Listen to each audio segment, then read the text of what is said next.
So, you've been dating this guy. He is everything. You do everything for him. You love him. You've shown him that you're a wifey material. But this guy wouldn't propose.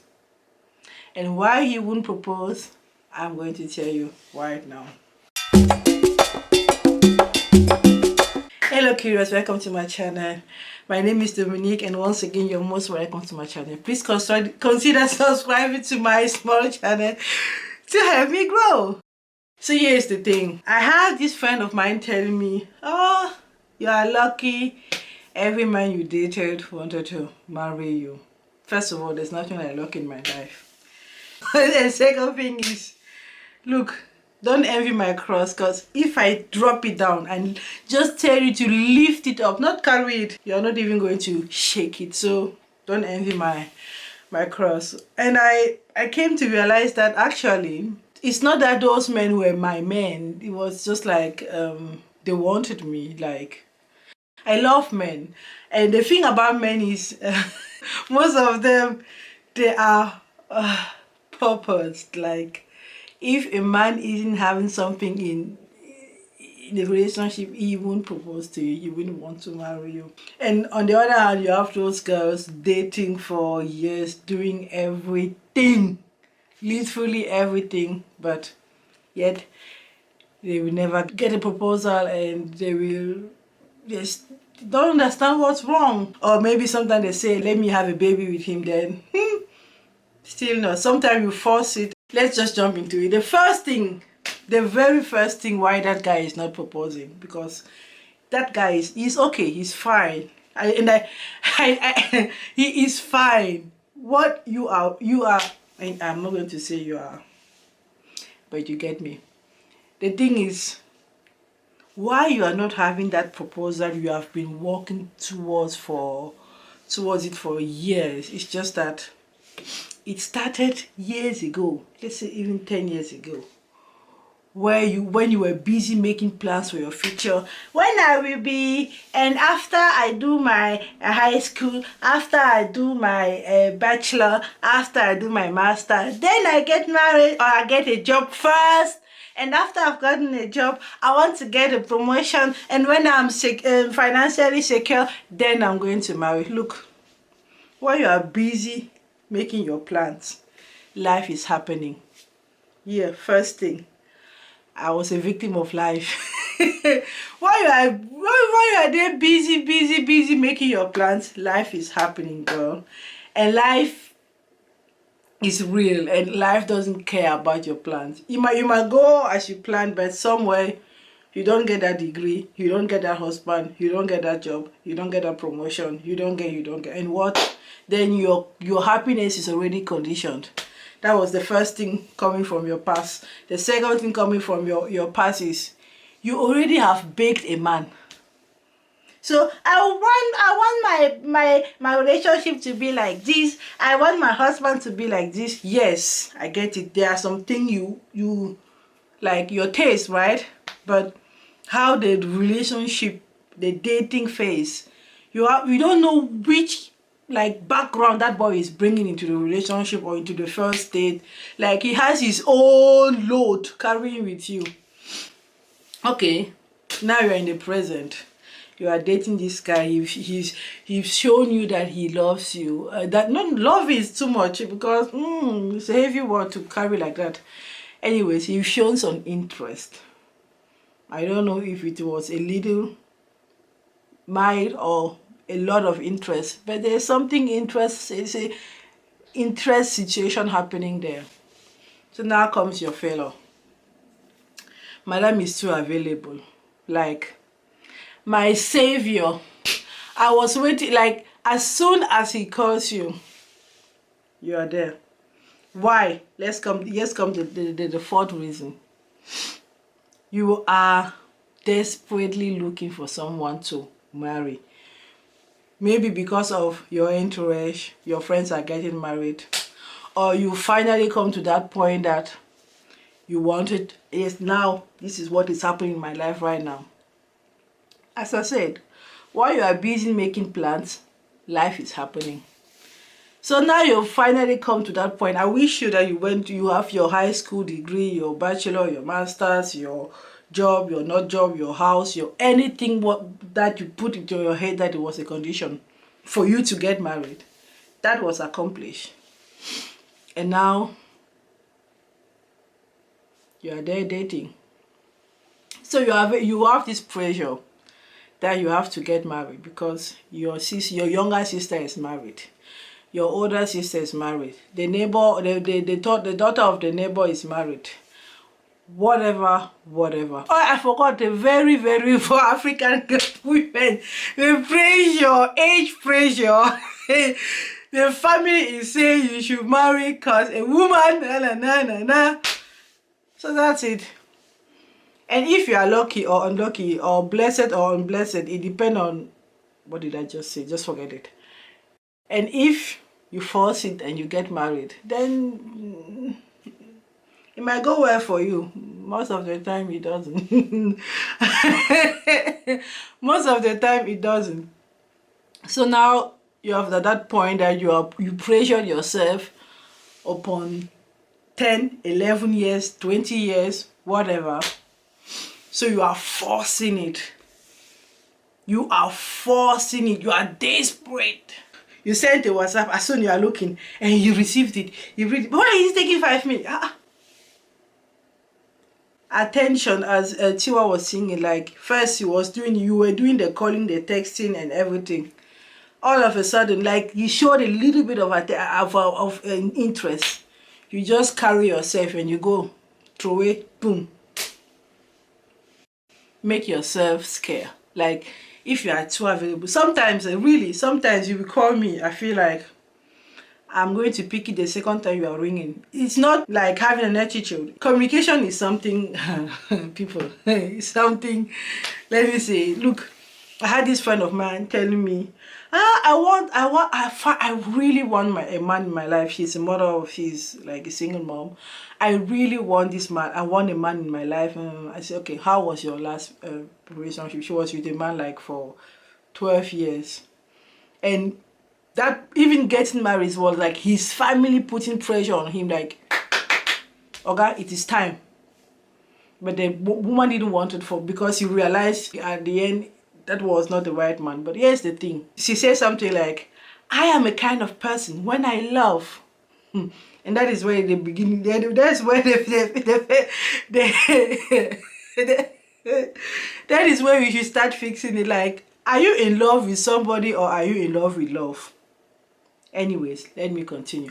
When I'm in love, I give my all. Second failure. You give your all. So carry yourself. For free, for all, for anyways, let's continue. I give my all. I believe in love. You should commit and you go through things. I say, my sister, if you look at your past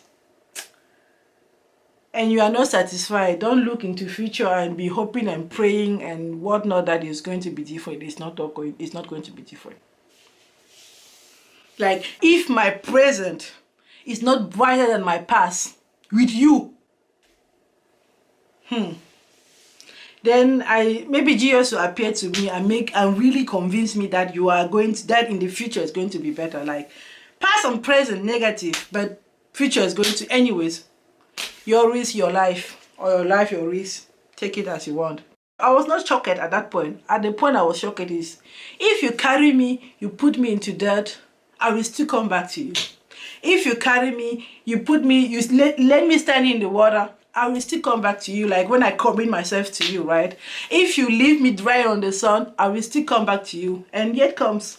But when I say no, it's no. I said, sister, at least you have a little bit of pride. That was your limit. But what you've been doing for years is loving that man and telling him and communicating to him like, I can take it. Give it to me. I can bear it. Give it to me. Like, your communication to him was, do everything you want. I will still love it because it is love by it is love by and things happen out here. Like, where is your limit? Where is your limit, girl? Anyways, So that's the point. Then at the end of the day, you realize, okay, that relationship is not taking me anywhere, right? So you are thirsty of the relationship, you are desperate, you are hungry to the point that you take in, I'm not going to say, but you take in a lot, more than a lot, than you communicate in the wrong way. Like, you give and you don't make sure that you receive, or what you give, you don't really make sure that the other one receives it like a gift. Like me coming back after you left me in the dirt, it's not that I enjoyed it, it's just that I forgive you, I'm genuine, I'm this and that for you, right? You have the wifey material, right?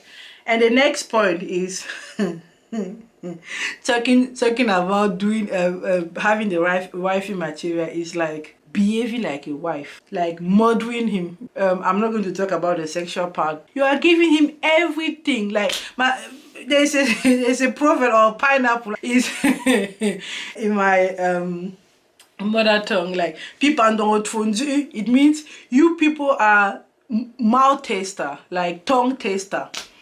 I know African proverbs, you need a degree to understand them, but let me break it down to you. Just like, you don't have to touch it to feel it.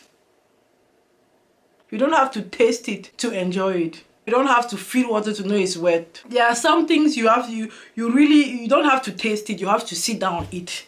Like, if you want the cow, if your interest is to buying the cow because you want to have the milk every day, so you are not interested in 1 liter milk. Did I make myself clear? I hope.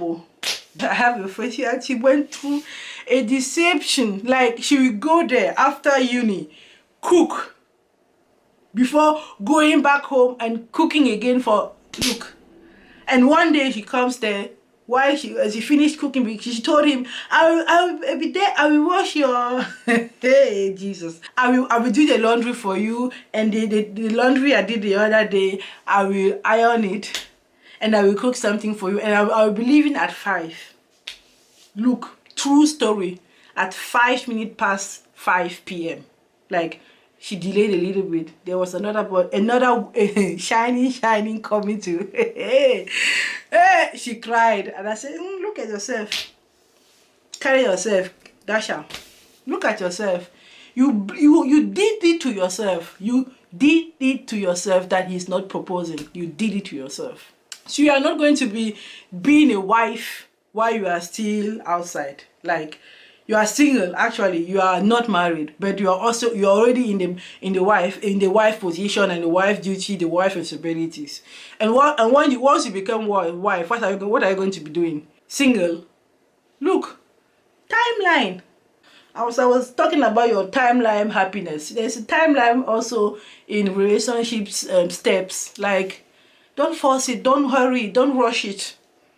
And even if you love, oh God, love, oh, even if you love that man and he's giving you all the guarantee, like some men out here, they have the sweetest tongue. Oh, they will promise you. Anyways, if you've been there, then you know what I'm talking about. So you have to give him a motivation to go the extra mile.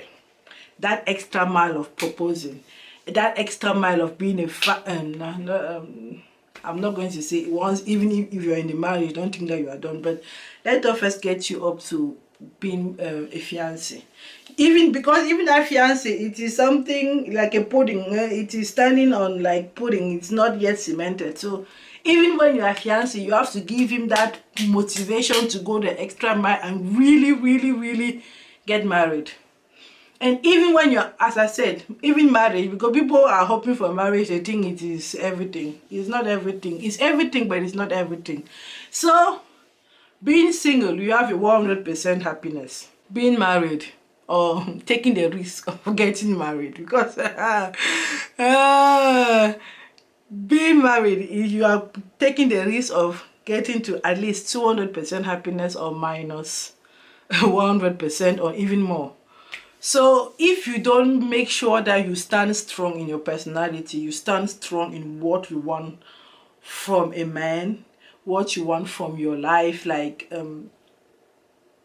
he will never propose unless he sees his profit in marrying you. It is that I'm using a business word like profit. If there is no profit in marrying you, like, then just hope that maybe God told him to marry you, and then maybe it will be well for you. But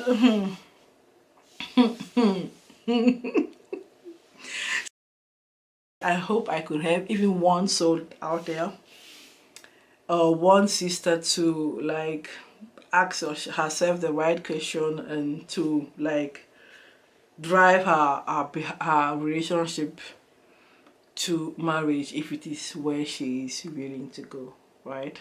For now, I hope you subscribe and stay curious. Mwah.